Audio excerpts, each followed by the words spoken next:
Fifaliana trano tompo klasy tompoka vavy no anoloranay ny fiarabana amin'izao ariva izao mifanaranao tsy tapaka ny fandarana météo. Raha ny sary antsika amin'ny zanabolana dia azo fihery indray ny alizay mandritry ny 3 andro ho avy. Ahitantsika rivotra ihany koa aloha zany ho an'ny rapitso ny morontsiraka atsimo Madagascar sy aty amin'ny faritry Mazenga ary ny telony avaratry ny nosy. Fa raha idirana amin'ny atsepiriany ny mety ho toetrandro ho an'ny rapitso maraina dia itoy hatrany ny andehanjavona aty amin'ny faritra Tsirabe sy Faratsio ary any amin'ny faritry ny Antanifotsy ihany. Ahitantsika ihany koa ny any amin'ny faritra Isalo sy ny manodidina azy zany hoe aty amin'ny tendrombohitra ny Isalo aty zany isy andehanjavona ihany maraina. Itoy hatrany ny orana malefaka any amin'ny faritry Sava Nalanjorofo aty Atsinanana fa endrika tandrivindraona zany aty amin'ny faritry ny Vadivavafitovinany sy Atsimo Atsinanana mitatratra aty amin'ny ilany Atsinanany Otomatsiatra fandimindraona sy ny masoandro amin'ny faritra sisa.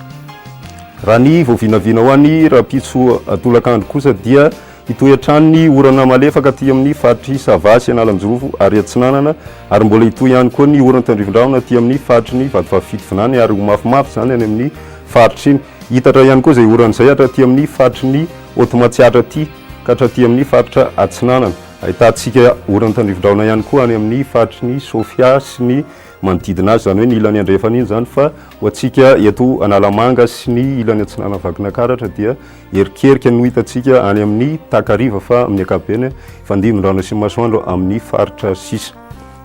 Raha ny maripana voavinavina ho an'ny rapitso maraina dia mbola angatsika ihany maraina zany hoe eo amin'ny 10 degré eo no ambany indrindra aty amin'ny faritry Vakinakaratra ary 12 ka hatramin'ny 14 ny aty amin'ny ampovoantany manodidina ny 17 ka hatramin'ny 13 ny morontsiraky Madagascar.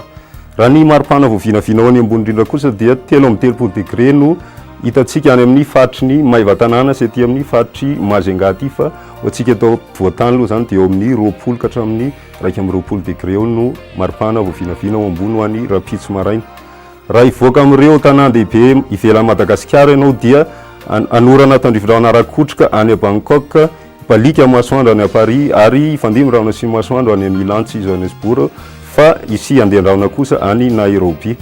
Raha ivoaka amin'ireo nosy ivelan'i Madagascar kosa manodidina Madagascar dia ahitantsika orana tandrivindraona Rakotrika any Seychelles, alefaka kosa zany orana zany any Comores fa ahitantsika andehandraona any Port-Louis fa ifandimy kosa ny raona sy masoandro any La Réunion.